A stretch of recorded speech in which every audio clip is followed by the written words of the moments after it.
This is Dan Schneider. On this Dan Schneider video interview, the subject is silent films. I will be talking about with two experts about the history and the major personages of that, and the conversation will begin in a moment. Lisa Steinhaven is one of my guests. She's on the left side of the screen. She is from Ohio University, and she is an expert on silent films. Lisa, if you could take a couple of minutes, give a little bit about your background, what got you first interested in the silent film genre, and any books or anything else you've done on the subject. Okay. I really got interested back when I was a middle school student. There was sort of a resurgence in the 70s of many of the silent film comedians, and our middle school used to show them as part of our noontime activity. So we'd have lunch for half an hour, and we'd watch films in the theater, in the cinema inside the school for the other half an hour. So I saw everybody from Chaplin to Laurel and Hardy and just about everybody else. So that's kind of where I started. And then I picked it up again when I was in graduate school and looking for a project. I'm actually an English literature professor, but I was able to figure out a project that I could do on Charlie Chaplin in that capacity. So I've since written an biography, not autobiography, on Sid Chaplin, Charlie's brother, who also did quite a few slapstick comedy films. I did an edition of Charlie's travel log called A Comedian Sees the World that he did in the 30s. And most recently, a study of Charlie Chaplin's Little Tramp in the 1970s. It actually goes from 1947 to 77 when he was out of the States. I'm currently working on a book on Max Linder right now. So let me just, before I go to Mike, let me just pick up on, you said the 1970s being a resurgence. I was born in 65, and I grew up in the New York area, and there were two exposures to silent films that I got. Public television, sometimes late at night, or also on the wasteland of Sunday afternoons, would sometimes have reruns of some of the full films of silence, some DeMille and whatnot. But the biggest one was the comedy shorts that ran on a show called The Joe Franklin Show. Were you familiar with Joe Franklin? He was a New Jersey broadcaster, and he was on the air for 40 years, and he was on, from like midnight till 2 in the morning, 5 nights a week, and he would show in between guests. He would show, a 10-minute short or something. So you never heard of Joe Franklin? Not until my adulthood, no. Oh, okay. No. Yeah, I heard about him from Drew Friedman doing cartoons of him. Okay. Well, let me get the man on your right is Mike Gebert, and he is a food critic, but he also founded a forum called Nitrateville about silent films. So, Mike, if you give a little background about yourself, how you got interested in silence, and why you founded the website. Well, I'm from Wichita, Kansas originally. I live in Chicago now, and they were just silent films, silent comedies in particular were always kind of out there. They were part of the, the background radar in the culture. Sometimes, mocking them and disrespecting them, but also sometimes taking them pretty seriously. And I remember going to a screening of, the Boat and the Navigator by Buster Keaton when I was, maybe 12, and just walking out of it on air. It was such a delight. And I saw Chaplin films. You may not believe that there was a communist coffee house in Wichita, Kansas, but there was. And they showed some Chaplin films, I guess, feeling that he was simpatico. And so, my parents seemed to have no trouble. I don't even know how I got there. They seemed to have no trouble with me at, 14, hanging out at, 10 o'clock on Friday night at a communist coffee house to see Charlie Chaplin. So, I was always kind of interested in it, but being interested in older films, silent films, you kind of had to make your own circle of friends to do that. And so, I had friends there, and there was a film society there. So we knew these things, but we were very aware of being, an isolated little tribe. And the internet comes along, and I had America Online, and there's this thing called Usenet on there, and I find this group on it called alt.movies.silent. And suddenly you could talk about silent movies with people all over the world. And that, there were other groups as well that you could talk about talkies, you could talk about Laurel and Hardy, Stanley Kubrick, whatever. But I particularly liked the silent one because there were people whose books I'd read, who had worked on, restorations and things, and they were just there, and you could talk to them, and as long as you weren't a jerk online, they would answer your questions or interact with you, and there wasn't, there wasn't like a clear class distinction between people who did stuff and hoi polloi.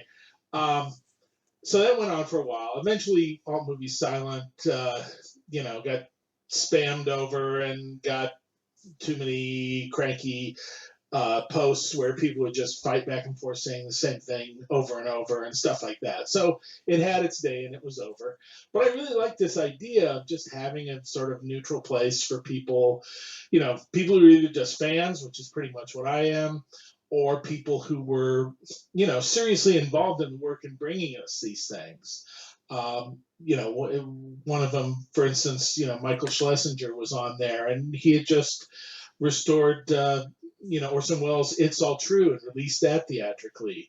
So, you had that kind of contact with people. And so when Alt Movie Silent went away, I thought, well, I could make another one of those. Basically, there are lots of resources online, PHPBB boards, that would be easy enough to do. And, for a fairly modest price, I could sort of launch this thing and be a bit of the absentee landlord of it. I mean, I certainly post on there a lot and things like that, but it's not about, here's Fabulous Mike and what he watched last night. It's very much trying to let it be a fairly even-keeled, neutral place for people to come along and interact there. And, where All Movie Silent had sort of gone downhill with, crazy arguments and rivalries and stuff, we have a certain expectation of civility, which we have to enforce a little, but really, honestly, most people just absorb it. They understand.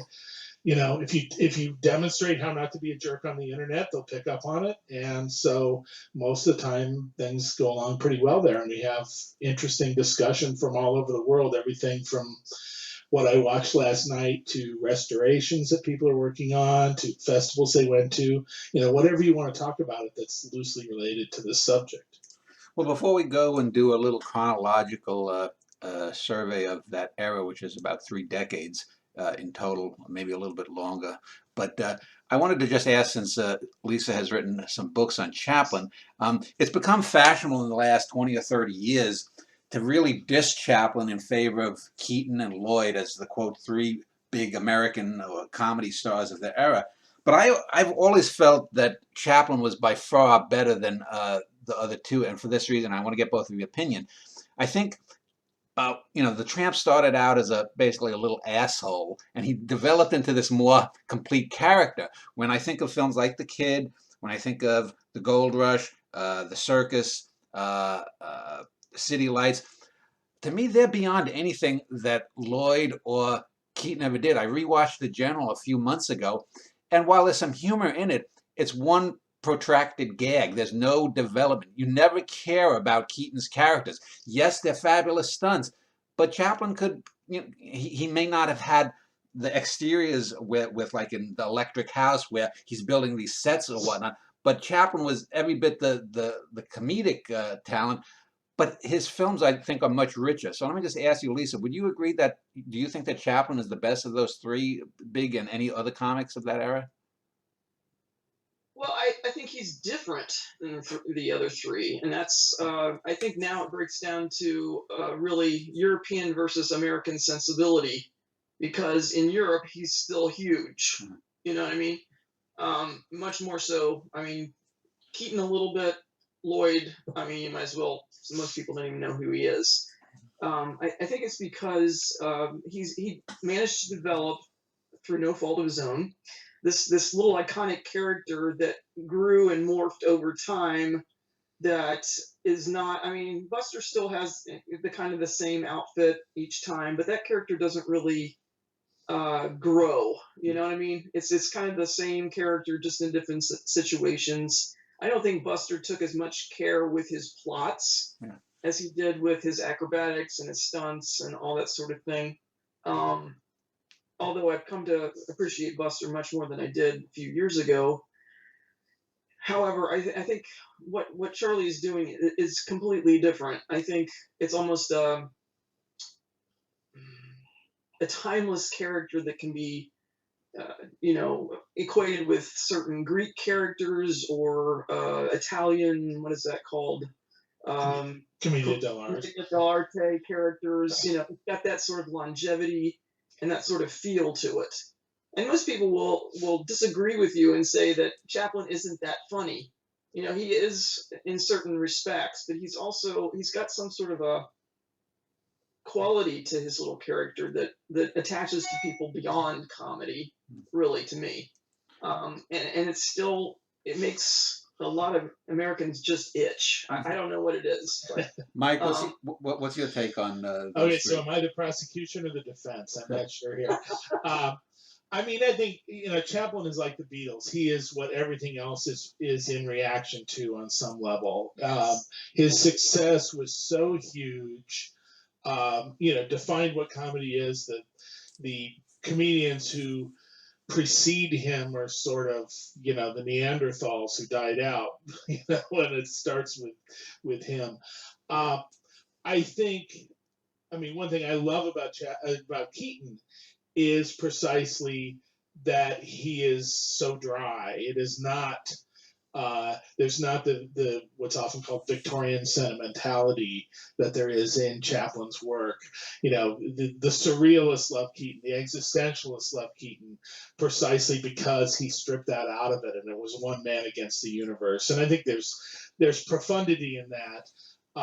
Now that I've virtually killed the idea of actually laughing at a joke by talking that way, I think it's different flavors of comedian. I mean, Lloyd is the one who perhaps has gone the most out of style because he's really rooted in a sort of, 20s American sense of, getting ahead and being a go-getter in life. But I think all of them, I mean, are just so skilled, and there are many others who are. I mean, Laurel and Hardy are peerless as well, and there are many comedians who are very good, even if you might not put them in that same rank, like Charlie Chaplin. I mean, Fatty Arbuckle. I mean, not Charlie Chaplin, Charlie Chase. Yeah. Fatty Arbuckle is one we don't know where he was going. I feel like he was getting to where Chaplin was going in terms of being less about knockabout gags and more about well-rooted situational comedy. And then his career ended in a scandal. So, we don't know where he was going with that. But there's no need to make it an either or. The other bugbear is this idea of, James Agee's, 4 clowns. So there can only be 4. right. And I don't know why there can only be 4. I think in a lot of ways. And who was the fourth, by the way, then? Harry Langdon. Okay, Langdon. Yeah. Babyface. And Babyface Harry. Yeah, and I mean, he's really a comedian who I think his comedy is in reaction to other comedy. Yeah. And Walter Kerr made the observation that you need to see other silent comedy to find him funny. Because so often what he's doing, where the gag is going, and then it doesn't, because he just underreacts so completely to it. I don't know. My 4A and 4B would be Laurel and Hardy, but in any case, why 4? I mean, there's all kinds of comedians. Chaplin was uniquely world famous. I mean, certainly the most famous and most recognizable human for the early part of the 20th century. I don't see much point in knocking that guy down. Let us then turn the clock back, and I guess the first actual films were maybe in the 1880s, but were the first films that were paid for, the penny arcades of the 1890s, Coney Island, we associate with that? Either one of you, if you want to jump in. Well, the Lumiere brothers had an exhibition in December of what was it, 1895. And I think that's usually regarded as the first time people paid to sit in a theater and watch a projected film. But there's all kind of films before that, as you say. The answer to what's the first is nearly always wrong in silent film history. There's always a different example. I've seen talking films with Al Jolson that were made before the Jazz Singer, so you can't trust anything. Lisa, your take on that? I just saw something last night that said that the Lumiere brothers were, projecting to housefuls of people over on the other side of the ocean, and over here Edison was charging people per mutoscope or whatever to watch it on their own in a building, all together, but all these different machines at basically the same time. So just a different way of trying to make money. I'm sure Edison made more. I don't know. But once the film stopped, you had to put another coin in, kind of thing, for them. So that was certainly the late 1890s. Yeah. What was the first? What was one of the first, most famous, I guess, fictional films we call where there was an actual story set, and we had, the 3-act structure that's familiar from theater. Lisa, you want to take that? Mike, I mean, the Great Train Robbery is one certainly people always talk about. That's a pretty recognizable Western story. What I find most interesting about it is, even as so much of it's shot outdoors, they treat the outdoors as if it's a stage. There's definitely kind of a upstage and downstage, and things are all shot from one perspective as if that's the audience. Rescued by Rover from England is a totally charming film, and that's even before Great Train Robbery. That's like, 1902 or something. So, I mean, people were working out the basics. The Lumiere brothers do a pretty good gag with the, the La Rose Rosée, the one in which the guy's watering the garden and the kid squeezes the hose. Yeah. And it's a basic slapstick gag in 1898 or whatever year that is. So, people had certain instincts about how to tell stories with film, mostly from the stage or other forms of live performance pretty quickly. The other thing, though, I mean, Charles Musser made this point, it's always stuck with me, is don't assume that everything was hoping to, it was just sort of groping its way toward becoming Casablanca. There were many different kinds of reasons to film something. Travelogues were huge, all those actualities. People just wanted to see the world on a screen. Didn't necessarily have to have a story particularly for that. As festivals, I've seen things like, quiz films. I mean, they're basically game shows for the audience to play. I mean, that really is sort of taking a newspaper feature and turning it into a film.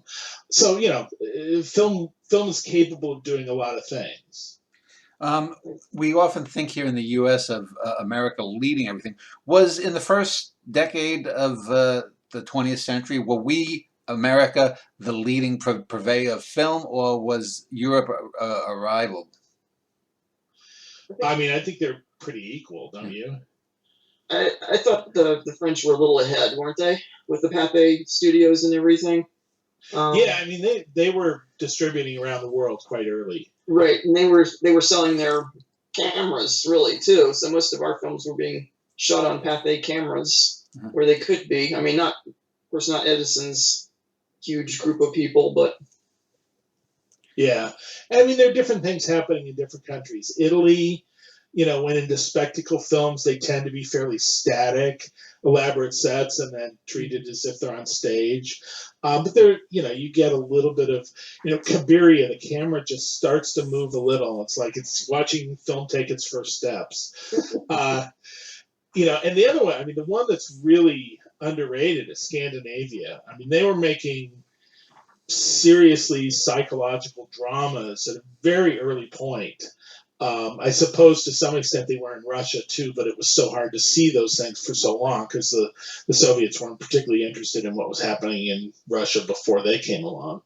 But you've got Seaström and Stiller in Scandinavia and Yevgeny Bauer in Russia, and they're all doing psychologically acute films at a time when America's pretty much just doing basic genre stuff. A bad guy is a bad guy, and the virginal heroine is the virginal heroine, and that sort of thing. So America was still doing sort of Marvel superhero type films, brainless back then. Well, the Russians were doing epics.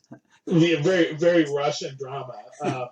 yeah, Kevin Brownlow had a crack about Russian film in that period that was so serious that it basically had two speeds, slow and stop. So I don't think, did we mention the UK? When did Britain get into it, and were there any big films that came over from Britain or Europe as a whole and were successful here in that era, the first decade? I tend to think not. No? Britain, had a film industry, but it didn't. I don't think of anything that was a big crossover or anything like that. At least into the late 20s, really. And then you had the problem in Britain. I think there was, when kind of artistic understanding of film came along, it was very oriented to the idea that the real art was coming out of Germany and Russia, and our own local films were just ersatz Hollywood. I mean, obviously the biggest contribution that England made to film is Chaplin. There's nothing else, him coming over here. There's nothing else that compares to that. So were most silent films in that real early era, were they one-reelers or about 20 minutes, and a reel being how much you could fit into a camera film? Were they mostly 20 minutes or less? 10 to 12 to 20, I would say, yeah, probably more on the, more 10 minutes, more than anything, I would say. Wouldn't you, Michael? Yeah, and it was, you usually had a program, sort of like a vaudeville program. Sometimes films could just be part of a program like that. It was often the chaser, as in, oh, we're seeing this again. Well, then the show's over. Time to get out. Or else it would just be 10 or 12 different films, and you'd see a little comedy, you'd see a little romantic drama, you'd see a cartoon, whatever, a travelogue. Can I go back to Britain for just a bit? Sure. That little information about this is. Even when Sid Chaplin kind of got burned all his bridges in Hollywood, he started looking for film contracts in England. And he got one with the L Street Studios with John Maxwell.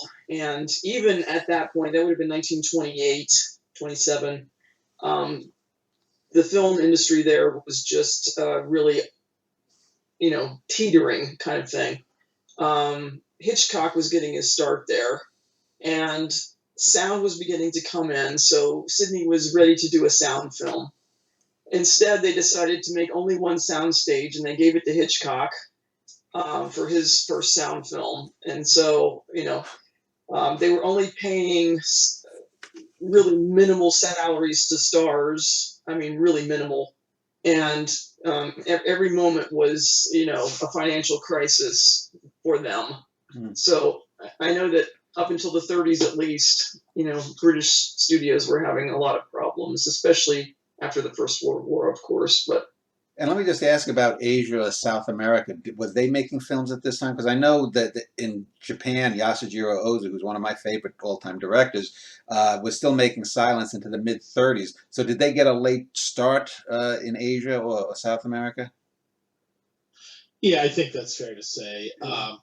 They had, the other problem is their film preservation is very poor in that part of the world, really into even like the 40s and 50s. So whatever they did, we don't necessarily know it. I mean, there was an attempt at an animated film in Argentina in the teens, but it's lost. And, who knows what really was going on. And in a lot of these countries, other than we have names of a few films that people whose films later survive what they were doing then. So let's go back to America. The two names that, for me, just as I guess you call an amateur, that stick out directing-wise are D.W. Griffith and Cecil B. DeMille. They're sort of like the two twin towers, I guess, of the early teens, although they may have started a little bit earlier. Let me just ask you about them. How influential upon the medium or the directing styles were they for silent films, both DeMille and Griffith? Lisa, if you want to go first. I think Griffith, certainly. I'm not sure about DeMille, actually, but Griffith had a huge influence on, everybody from A to Z, including people like Chaplin. I mean, simply due to admiration, if nothing else. But I mean, you're talking about the length of films earlier. Well, he was going to be coming out with these huge, features really, really early, and so that was certainly an experiment that proved to be a great thing. Michael. Yeah, I mean, I think Griffith is a hugely important figure, and Griffith is also a hugely overrated figure. The more you see films of the teens, it's not a matter of things flowing from Griffith to other directors. There's lots of people working at the same time, doing well in different areas. Griffith, I think, one of the things that really made him successful and important to this day is he was particularly good with actors. So many of the stars of that time came out of his films. So many of the future directors of that time observed him at work and went on to become directors, like John Ford or Raoul Walsh or people like that. So that was a real strength as the star system is kind of coalescing, to be a person who gives actors a real chance to do things and make stars out of them. As I said before, I mean, there's no first ever. Everything, as soon as the Lumiere brothers were filming, they were already ripping somebody else off. So you've got, I think of a film, like there's a film from 1913 called Traffic in Souls. And there's really interesting cross-cutting in that. It even jumps back in time a little bit. There's one point where the police are raiding a brothel. And first you see, them busting down the door. Then you cut to 10 seconds earlier as everyone's sitting around. And then there's the sound of the door being busted down. So, you've got a certain, a fair amount of sophistication in editing in that. There's other films where obviously people were doing very good acting. I mean, I've seen a few films with a not terribly well-remembered actress named Viola Dana, directed by Charles Brabham. I think it was her husband maybe at some point. I'm not sure of that. Yeah. Anyway, I mean, they're really beautifully acted in like 1913, 1914. So I mean, there was a lot of good work developing throughout the teens from a lot of people. I really like directors like Maurice Tourneur and Irvin Willett, and Clarence Brown comes along there pretty soon after. He was actually an assistant to Tourneur. Any relation to Jacques Tourneur? Yes, his father. Oh, okay. And actually, I interviewed a woman who wrote a biography of Clarence Brown, and apparently there was like sibling rivalry between Brown and Jacques Tourneur for Maurice's favor and attention. But anyway, so there's people doing. Lois Weber, I mean, is a huge one. Her films, I think, they're not really on an epic scale if you're measuring by that measure, but on the other hand, I think they're incredibly well done as sort of intimate psychological studies. So there's a lot going on in teen cinema. It's not all Griffith. That said, I mean, Intolerance is about as good as it gets in that time period. Birth of a Nation obviously was an enormous hit, making stars out of the Gish sisters and people like that. It shapes much of the silent era to come. I really like DeMille. I think he has such a good handle on kind of American sociology in that time, in his, like marital comedies and things like that, where he's sort of depicting the middle class of the 20s and, showing them at more than their best. I mean, he really originates the Hollywood tradition of, fairly modest middle-class people living in palaces on screen. You can see from like The Cheat to some of his films in the early 20s how sets just get bigger and bigger because it's easier. It's just better for the director, and people like to look at pretty houses on screen, just as they like to look at pretty people. So, DeMille, I think, had his pulse on what mattered to 20s audiences better than almost anybody. You mentioned the Gish sisters, Lillian Gish being the most famous one. I was thinking of Douglas Fairbanks and Ramon Navarro, Rudolph Valentino. A lot of the archetypes that we think of were developed in there. The mustache twirling villain, the Latin lover, kind of thing. The girl, the virginal girl with the, with at the teeth. Oh, save me, save me. So, who were some of the major? I mentioned these names. Would you agree that they were some of the biggest stars, or were they stars but not really great actors? Fairbanks, Gish, Valentino. Either of you want to jump in? I think Gish was a fantastic actress myself. She could do just about anything, and I think a lot of these archetypes came from the stage, to be honest. You forgot Mary Pickford, who, what 33-year-old can play a 12-year-old as well and look so fabulous doing it. There were a lot of really great actors and actresses. Clara Bow, for instance, who could play a better it girl than her. Well, she was the original it girl, I think. Yes, she was. And many, many more. There was a lot of, you talked about the Scandinavians, some incredible Scandinavian actors and actresses too. And, you want to name some, Mike? Well, yeah, I mean, there's some, just a lot of good. I'm trying to think of things I've watched recently with people, and I'm drawing blank. Sometimes it's people whose films, for whatever accident of history, aren't terribly well known. I mean, I love Milton Sills in Swashbucklers. Not a name of people that a lot of people remember, but they probably recognize things like the Seahawk that he was in. Wallace Beery, yeah. I mean, Wallace Beery and his brother Noah Beery. I mean, Fantastic. Noah Beery is practically a genre unto himself. If Noah Beery is in your movie, he's the bad guy. There's a virginal heroine that he's going to go after. There's probably land involved that he has his eyes on. I mean, it writes itself. Right. It's sort of like going to festivals. I saw a number of train movies, and I realized, the trains were kind of a genre unto themselves, and they were practically guaranteed to have, a vice president of the railroad who was secretly in cahoots with the bad guy. And, if there were two brothers and one of them had a mustache, the one with the mustache was a banker and was embezzling. I mean, there's just things that you're almost guaranteed at that point. But yeah, I mean, so many of these stars, coming back to the question of star versus actor, who's a better actor, Frederick March or John Wayne? Well, John Wayne was better at being John Wayne than anybody will ever be. Stardom and that instant iconic, likability that people have for certain stars, that you want to see this guy, get ahead. You want to see this girl end up married well and not to that, less appealing person in the same movie. That's huge. And there have been many very good actors who could not quite be stars in that way.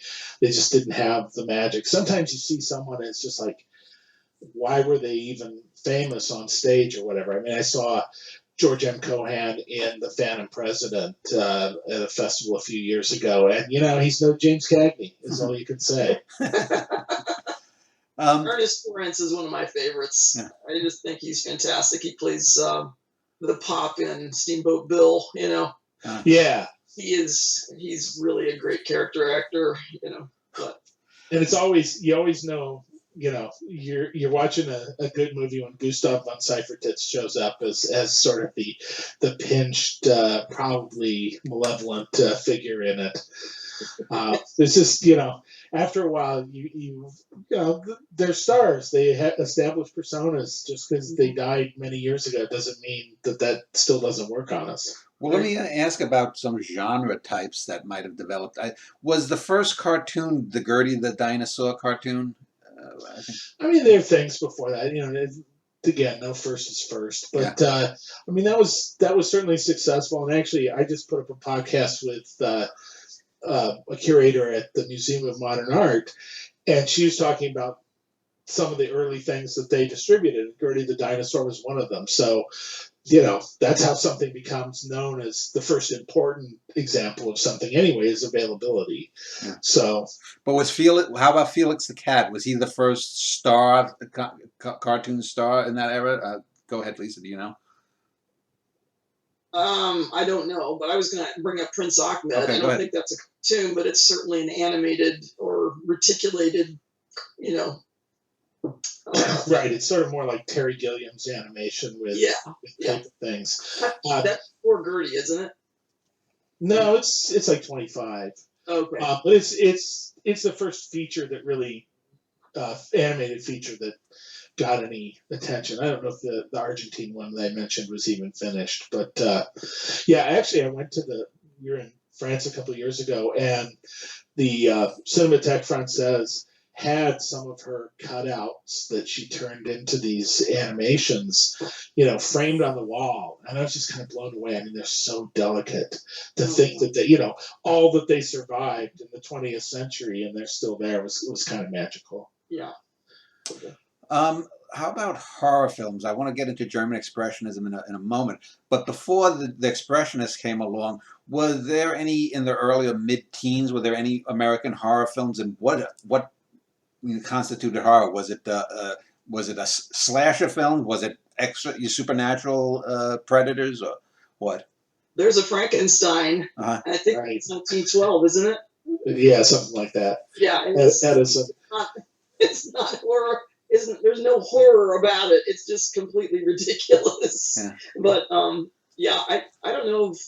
I think more would be like tramps entering your house and taking your wife or your girlfriend or something like that. I mean, that's really all the horror that I can remember from silent films. I could be wrong about that. Yeah, there are things with kind of gothic atmosphere, but the silent era really tended to finish up the story by explaining that it was all a hoax, basically the Scooby-Doo ending. And ghosts are never really ghosts, basically, in silent films. They're always explained away, which is curious. I mean, I don't know why. There were other things that were worked as fantastic genres of the sort, fairy tales or, Arabian adventure tales like The Thief of Baghdad, but for whatever reason, they never really wanted to cross the supernatural line. I think part of horror is so linked with us also for using sound to anticipate. So it tends to be harder to do. You can do jump scares. I mean, there's a lot of stuff like that and things like The Cat and the Canary, but I think horror takes till sound to really blossom. Well, you need that Bernard Herrmann. Well, let me. Just say, The Creek. I mean, the archetypal sound of horror is, a door opening. Well, let me speak though briefly though about sound there, because most silent films did have an organist that played along, and I remember back in the late '80s when I started buying some VHS tapes. Movies Unlimited, was it? Or it came in a yellow cartridge, and I remember there was a really terrific organist who did modern or newer scores to some of the older films. Rosario? Rosario, that's right, yeah. Yeah. And were there ever, did they ever publish or put out the music to these, basically soundtracks for these? Was that ever a thing that people could play the soundtrack at home? Oh, this is the score to Nosferatu, I think you might have gotten like the love theme from such and such film or something like that. Most films are not scored all the way through. Occasionally they were, Old Ironsides, which Kino put out not too long ago, was one that had it. But that was part of making it seem like a big production. Typically what you had was the local pianist or whoever would have his fake book with all these different, here's his horror music, here's his chase music, here's his romantic themes, and he would just flip the pages and looks like they're about to kiss, and then he would go to Hearts and Flowers or something like that. Any comments, Lisa? I know that there are people today who do have their silent film music on CD. It's not really to play along with the films. I mean, the films today that are restored usually have the music along with them. So, but they do sell their music separately. I'm not sure that wasn't done in a day though.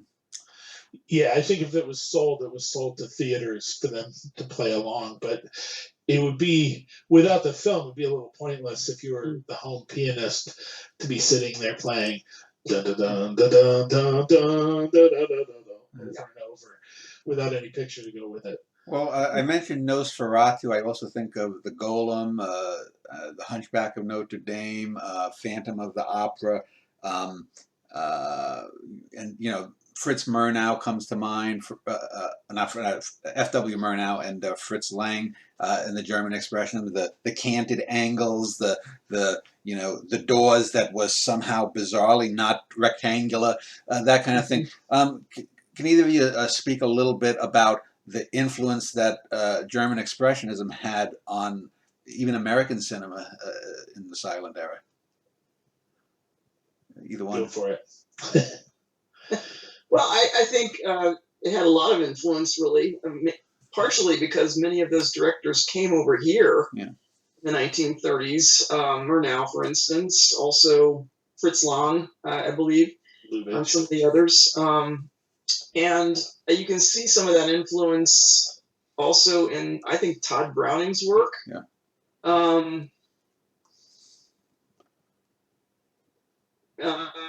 As long as, I think the black and white films, once color comes in, not so much, but some of the black and white films in the 1930s certainly show a lot of that influence, I think, especially things like Dracula or The Mummy or, some of those things. But, Let me just throw something out, because I did a show a few years ago, 3 or 4 years ago, on film noir. Do you think I always thought that German Expressionism had a big effect on film noir? No, that's absolutely right. And again, you have a lot of the same people working it. I mean, Fritz Lang, is working a lesser known figure, Edgar Ulmer, who had been a set designer in Germany, and Sunrise is a good example. I'm sorry. Yeah. I think when the silent era ended, it ended also at a time when there was a huge upheaval in society, the Depression. So it kind of, doing that sort of German expressionistic look went away for a few years, went to the horror genre, really. Although you find examples of it. I mean, John Ford made a film called Flesh with Wallace Beery that is basically, nearly a visual remake of Variety, of German film of the 20s. So it went away for a few years. It was out of style. And then, in the 40s, you can debate how film noir came about, but basically you've got hard-boiled writing and you've got German visuals, and that's literally what's happening. I mean, sometimes you have actual writers from the hard-boiled pulps writing screenplays to be directed by German expressionist directors of the 20s. So it very much is a merger of those two styles into something new. I actually think it comes a little bit from France first. I think Marcel Carné is making film noirs in all but name in the late 30s, but it really takes off in the period of World War II. It's kind of a first bump with things like Citizen Kane and The Mask of Demetrius, and then it really takes off around 44, 45. That's when you have Double Indemnity and start getting into the big batch of noir classics, The Out of the Past, and things like that. Let me talk about something technical that I rarely hear spoken of when people talk about silent films, and that's the use of the intertitle cards. How, in a typical, say, if you had a 20-minute one reel or so, or if you have a 40 or 60-minute film, how many intertitle cards did your typical film average? And were there certain directors that sort of held back on it? Because in some ways, when I've watched some of these older films over the years, I think, you don't need all of the intertitle cards you get. It's not, and this is when he farted, okay, we get that when he, cocks his butt a little bit. They tend to tell a little bit too much. Lisa, maybe if you want to start, can you tell me about? Well, I know for sure that Chaplin didn't want very many. Yeah. He wanted the camera on him, not on the title cards, and he felt that he was trying to do a good enough job at telling the story with his body that he didn't need the title cards. Mm-hmm. I also know that a lot of films that didn't feel they had a very strong story would often overdo the cards. Mm-hmm. And there was also a business in redoing cards for very old films that they wanted to make more money out of. So Sidney Chaplin, for instance, would write cards for old Keystone comedies and make them, the cards were funnier than the films usually. So there is quite a variety of how that happens for films.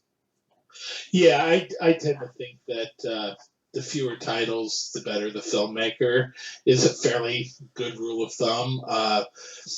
You want to tell the story visually as much as you can, so you can find them to set up. In comedies, you might have the occasional, snappy line or something like that, but it ought to be happening visually. There's a Lubitsch version of the Oscar Wilde play Lady Windermere Span, and it's amazing how well you can get across Oscar Wilde with none of his dialogue at all. Oh, really? Yeah. I mean, it has some titles, but yeah. fairly few. It just, Lubitsch gets to the heart of who these people are and gets their interactions out in visual terms, and you don't really need the text of the play. Well, it's interesting you mentioned that because even though he wasn't a silent film comedian, I've often thought Groucho Marx was the most verbally dexterous of the early sound era comedians. And to me, Groucho Marx and Oscar Wilde, you can't really go wrong with them in terms of comedy. I mean, they to me are just absolute masters. So when you said that, I'm thinking, yeah, that kind of makes sense, though. Even though you love the dialogue in Oscar Wilde, I can see where he would be quite suited for that kind of Groucho-esque kind of looks and stares, and Yeah. Yeah, no, I mean, it's a well-made play, so it has situations that you're able to convey without dialogue that's essentially explaining it the whole way through.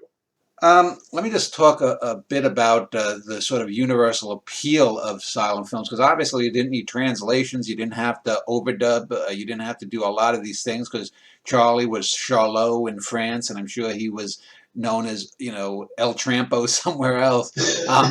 But do you think that silent films, well, could silent films succeed today? I know we had that comedy a few years ago that was well touted. I never saw it, but is silent films really a product of its era, or could you even tell a story in a silent film today, do you think? I think I often show them to my students, and they have trouble paying attention that long, to be honest. Yeah. They don't see all the little artistic things that it takes practice. I'm sure that if I showed them enough and they were interested, that eventually they would develop the skill of watching them. But it really is a skill to watch them. And if you're spending your childhood on the phone or watching television or on your computer, your iPad, you're not developing the same skills that you need. If you go to the movies and all you see is shoot 'em up and bang and green screen and all that sort of thing, you're not developing the kind of skills you need for silent films, really. Yeah, I don't think we have silent films, but we have films that can be visual for long stretches. And I think of things like Mad Max Fury Road. How much of a screenplay does that have? In terms of dialogue. There are long stretches that it's pretty minimal, and I think that those sequences, when they're done well, are exhilarating. At the same time, one of my bad habits is looking online for young people writing about 2001: A Space Odyssey, and just seeing how badly they don't understand it. I mean, the first part was about monkeys, and then it's about astronauts, and they have nothing to do with each other. That kind of thing. Well, I've made fun of, there's a guy online who has his own website, his own YouTube channel, and he critiqued 2001. He says, I don't get this fucking movie. We get the first 10 minutes. There's nothing but landscape. And then we get nothing more but landscape. And then they go to the moon and we get moonscape. And it's like a 13-minute video. I'm like, this is actually funny because you could never believe someone could be that obtuse. But Right. I know, if anything, I mean, it's if you really think about it, it's kind of schematic. I mean, each shot gives you a specific piece of information. You know, here's the landscape. We see what sort of animals are in the landscape. Then we see the apes, and we see how the apes interact with the animals. We know that they're fairly vulnerable to them, and so on. I mean, it's like you really get something out of each shot, but you have to be able to look at visuals and take that away. And you know, at one point there was talk of having a narrator, and those people are waiting for that crutch, I think, Yeah. and they're just not going to get it. Yeah. So, Well, let me talk about a famous film that's been lost, and there are obviously a lot of films that have been destroyed since, as you mentioned earlier, and that's the film Greed by Stroheim, based on the Frank Norris novel McTeague. Famously, that's supposedly a lost masterpiece. How much has ever been restored? Does anyone have any hope that it might be restored? How about you, Lisa? Do you know? I think it has been restored, hasn't it? Fully? I think I've seen parts of it. Yeah. well, I mean, there's a roughly 2 hour cut, which is what Yeah. MGM released, and I mean that is a masterpiece. It's one of the best films of the '20s. And Wim K. Everson made this point. It's like if it was 8 hours longer, would it be more powerful or would it be more diffuse? Yeah. You know, would it just go on and on? What's the guy's name? Rick Schmidlin, who used stills to kind of like fill in the parts of the story that are cut out of the 2 hour version. Mhm. And it's interesting, but I kind of think it supports Everson's point a little bit. You know, ultimately, why do you make an 8 hour movie when movies are 2 hours long, if not 70 minutes long? There's some sort of weird self-destructive thing with von Stroheim that happened again and again. And yeah, it almost has nothing to do with creating cinema. It's more like, how can I drive a studio into a ditch? It's not to knock the films of his that do survive, which tend to be very strong, but he needed a good manager. Well, You could say about Gantz too, but I really enjoy Gantz's films, no matter how long they are, including the 7-hour Napoleon, and Right. Lao Tzu is really long too. But they're great films. I mean, I don't know. predecessors of Bellatar, I guess. Yeah. Well, it's funny now. I mean, I'm seeing people complain about, imagine sitting through, 3.5 hours of The Irishman. And it's like, we live in a world where it's normal to say, yeah, it didn't really get good until about the 10th or 11th hour, the 10th or 11th episode. But then I really liked it. Yeah. And just, our time frame has shifted to, how streaming shows work, and yet Well, yeah, and this gets back to the recent comments by Scorsese about the Marvel films, is that they'll complain about the length of The Irishman, but wasn't Lord of the Rings and all three of them just as long, 3 hours apiece or something? Hours, Yeah. or something like that. If it's got Frodo, then we can sit for it. Yeah. Well, let me. Yeah. Oh, go ahead, Mike. Oh no, I forgot. Okay. Well, That's good. We were talking earlier about the big three comic stars in America. I just wanted to ask 2 questions. Number one, were there European equivalents? Because if you look down the pike down to the 40s, 50s, 60s, you have people like Jacques Tati and Giulietta Messina, the wife of Federico Fellini, who were doing very much a lot of that silent comic shtick in some of the films that they starred in. Were there any contemporary silent European stars that didn't go to America that were big in Europe? Go ahead. Actually, I'm writing about one of them, Max Linder. Max really started in 1905, and he was from Bordeaux, France, in that area, but started with the Pathé brothers. He started on the stage first, and then he went to the Pathé brothers in 1905, as I said, and became just as famous as Chaplin over there. And then World War I hit, and that kind of put the kibosh on his career and everybody else who was in film over there at the time. He came over to the U.S. and worked for S&A, making 3 films there, none of which did very well. Went back to France, made another film, came back here, made 3 films, all of which are fantastic, but just really didn't, make as much money as he had hoped, and didn't really help to put him back on the pedestal at all. And then went back to France for the last time. But during his heyday, he was every bit as popular as Chaplin, and really, if you study the films, you know that Chaplin saw him on screen, because there are Chaplin and all the other comedians as well have to count Max as their forefather, because he enveloped many of the same gags that they were all using. One of which is that mirror gag that's in the Marx Brothers. Oh, okay.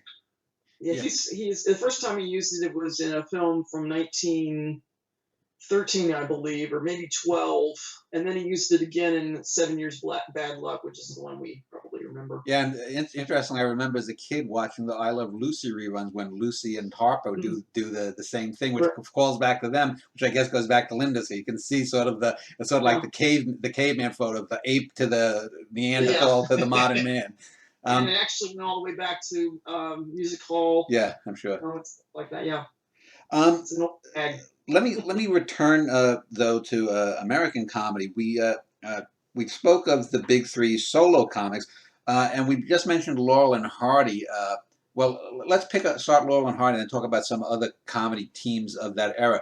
Laurel and Hardy, I'm sure, probably didn't start the fat man, skinny guy, visual dichotomy in a team. But I know as someone who watched first their sound films, and I think, for example, Babes in Toyland is a genuinely scary film for a child. I remember, because to me, nightmares are always scary when they're reality, but a little bit off, and you see those wolf kind of those creatures of the Scrooge character with the little back flaps on their butts there, and it's just weird and whatnot. But also I've seen their silent films, and maybe Mike, if you want to start and talk about the Laurel and Hardy aesthetic, if you will, that started. Well, I think one of the big changes in silent comedy is you had the Max Sennett studio where Chaplin came out of, that was doing knockabout slapstick, and at some point in the 20s, people start doing more situational comedy, and that particularly happens at Hal Roach's studio. And Laurel and Hardy worked together a few times before they were really paired up as a team. But once they were, and you kind of understood their personas, pretty intimately from an early point, how they interacted with, their on-screen wives in some of the shorts, whatever. You got kind of a little more reality-based, but still, could then go off in a slapstick direction way of structuring comedies, and they were just really good at that. Other comedians at Roach did it as well. Roach wanted you to have a plot all the way through, as opposed to a Sennett comedy could be, 2 house painters fighting, and then suddenly it becomes about going to the racetrack, and or something like that. So the Laurel and Hardy, I think, really benefited from that and helped shape it for other comedians as well at Roach. And, it kind of became, even when you get to the Three Stooges, who are pretty knockabout, nevertheless, there's a coherence in how their films are put together that I think you can trace back to the mid-20s. And that's also one of the reasons that I kind of dislike the James Agee 4 Clowns thing, is because he stresses people who went on to make features in the silent era: Chaplin, Keaton, Lloyd, and Langdon. And yet so much of comedy was in short films then. That was part of every program. It was maybe the thing people looked forward to more. People could, if you ran a little neighborhood house, you could bring 10-year-old Chaplin shorts back anytime, and that would goose ticket sales for what might otherwise not be that exciting a program. So comedy was everywhere, and a lot of it was short. And who is the comedian now? And I just got an image of the guy with the cross-eyes, and Ben Turpin. Ben Turpin, yeah, right, Yeah. He came out of Senate, but yeah, also became a star comedian later. When I want to talk about Hal Roach here, because when you mentioned it, I didn't even have this down, but I was thinking of the Our Gang comedies, and I remember a few months ago just reading up on Hal Roach himself. I think I saw something on YouTube, a documentary on him.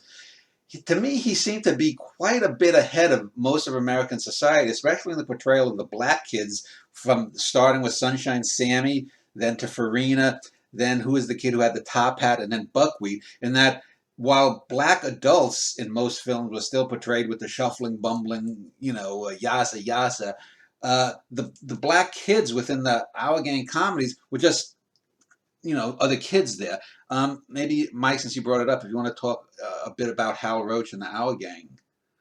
So. Well, yeah, I think there were certain comedic roles for black characters of various sorts, but with kids, it was just observing kids being kids. And I mean, it was, I think it was innovative for the time. I mean, the book Ragtime has a Roach type figure who sort of, makes films about kids of different types from the Lower East Side where he's growing up.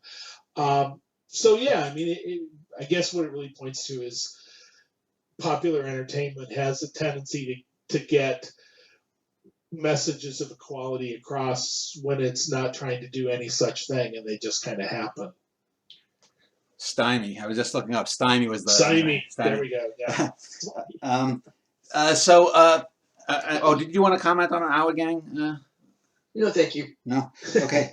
Let me just talk about one other thing since you mentioned the studio. The Keystone Cops, they were an interesting series of films because as far as I know, there wasn't any standout member of the cops. They sort of, whoever was there, there's a fire up upon the hill, so let's go. And the fire trucks go and the cops go, and they're hanging on doing the Keaton thing. Was that just sort of filler when a star left? How did the Keystone Cops become a series? It seems an odd thing. That's a good question. I don't know, Lisa. Well, it's funny because anybody who was around became a Keystone Cop, including Charlie. I mean, I think it was Paul Garicki that found that Chaplin film a few years ago where Charlie is in the cop outfit and playing one of the roles there. So was that before Day at the Races? Was that because wasn't Day at the Races his first appearance? The Thief Catcher. Oh, okay. Yeah, Thief Catcher it's called. And I don't think it became a series. I think it just became something, one of the tools in the sack that they would add into a film when they needed something, like a park bench or a girl or whatever. Let's put the cops in here. Okay, who's around? Let's put you in the outfit, and we'll do a cop thing. So we need a chase here. I mean, a couple of them did go on to be somewhat star comedians. I mean, Ford Sterling was in the cops and things like that. But yeah, I mean, they're kind of more expedient. Our story is getting out of hand. We need cops to sort of bring it to a conclusion. It's almost like on Monty Python when, an army officer would just come out and say, no, stop the sketch, it's silly. Yeah. Exactly. Let me just ask about, I'd mentioned Jacques Tati and Giulietta Messina as sort of European descendants of that era, that type of comedy.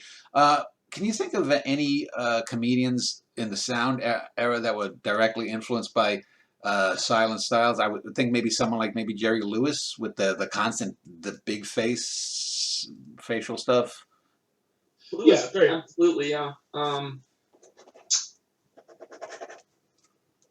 I mean, there are people at different times. I mean, there's slapstick comedy and Cary Grant comedies in the 30s. Preston Sturges, his answer to a scene getting out of hand was for everyone to fall in the pool. There's Peter Sellers did, beautiful slapstick. Yeah, absolutely. So, it was always kind of out there, and especially, there was that revival, which James Agee contributed to, people like Buster Keaton would turn up on all these live TV shows doing, he's doing the molasses bit from the Bellboy, Butcher Boy, whatever it is. I'm butchering. I'm mangling the name here. The Bellboy is Jerry Lewis, which also has extended, silent visual gag sequences in it. So, these people were not that old. They're being seen on live TV and to some extent in movies. So that's why I said at the beginning, it was always kind of part of just in the background of the culture. It wasn't this ancient thing that you had to deliberately make an effort to go out and see. Yeah, it's actually funny. A few weeks ago, I saw on YouTube an episode of the Jack Benny Show where they had Darla Hood singing, and then they did an Our Gang spoof with Jack as Spanky. No, Jack was Alfalfa. Rochester was Buckwheat, and who the hell played one of the other regulars that played Spanky? And it was actually kind of interesting in a meta kind of way. It wasn't particularly funny, but it was sort of brutally odd. Yeah. All right. Well, yeah, and it just proves everyone recognized instantly what it was. Speaking with Lisa Steinhaven and Mike Gebert about silent films, I just want to, in this final segment, just wrap up a little bit on things I may have missed about silent films. But before we do, Mike, in the break that Lisa had mentioned your podcast, why don't you tell me a little bit about your podcast? Is it a weekly or a monthly podcast? It's oddly about every 3 weeks. But it's, I had interviewed people a few times for Nitrateville, just because I thought, they're not going to participate here directly. They're busy, but they might have something that they want to share about what they're working on. You mentioned Paul Garicki a minute ago, and when his first box of Max Sennett films came out, we talked to him about that and how he found The Thief Catcher and things like that. But I hate transcribing, and I do enough of it in my my life as a food writer. So I thought, well, I should just start a podcast of this. No one, people do classic film podcasts, but a classic could be Ghostbusters a lot of the time, or at best it might be Casablanca.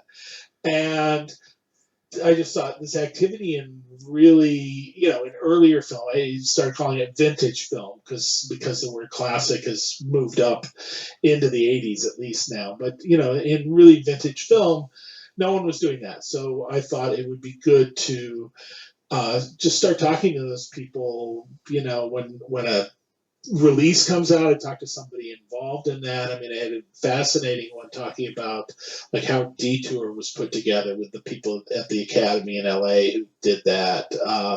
Talked to authors of books that are coming out. One earlier this year, like Mark Allen Vieira, who's a photographer as well as a historian, wrote a great book about pre-code movies that has lots of fantastic stills. So we talked about pre-code movies. Just a lot of different things like that. And, I think it's kind of one of the things about the internet. If you're into something, you really want to dig deep into it. And this is your chance to spend 30 minutes finding out how these kind of restorations are done, or what somebody found out about a star that you haven't necessarily thought that deeply about, or whatever it is.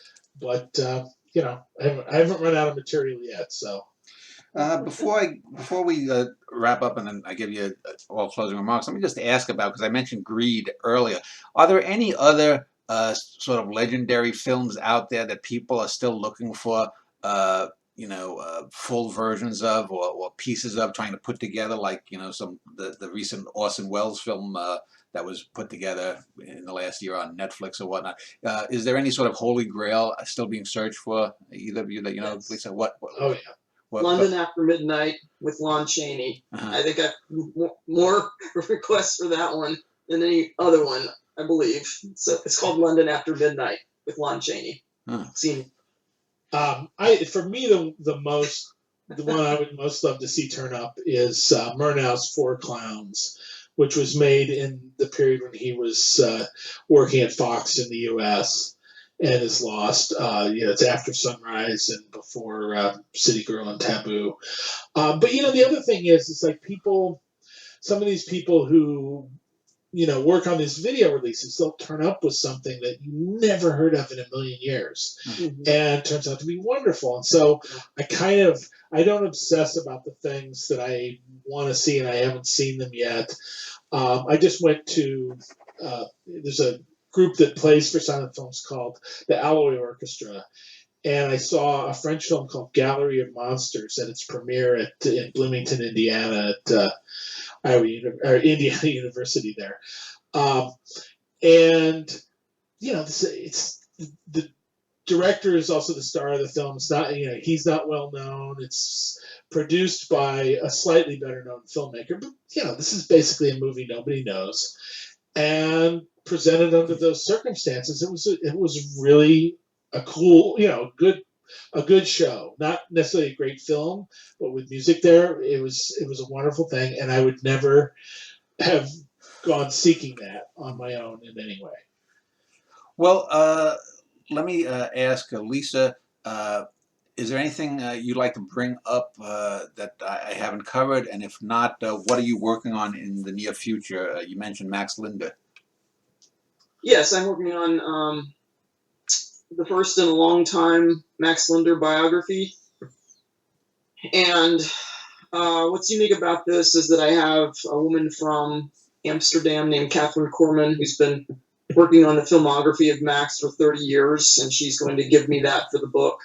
And I have a mass of original stills that are going to go in it. So it should be a really great book. It should be coming out sometime next year, I hope. Okay. So. And Mike, let me ask you, what's the future of Nitrateville, and is there anything you want to add in before we close? There's a new episode apparently about every 3 weeks. So look for Nitrateville Radio. And if you want to chat, or if you have some questions about older film, not just silent, but early sound film, even up to like the 60s, I would say is sort of our territory.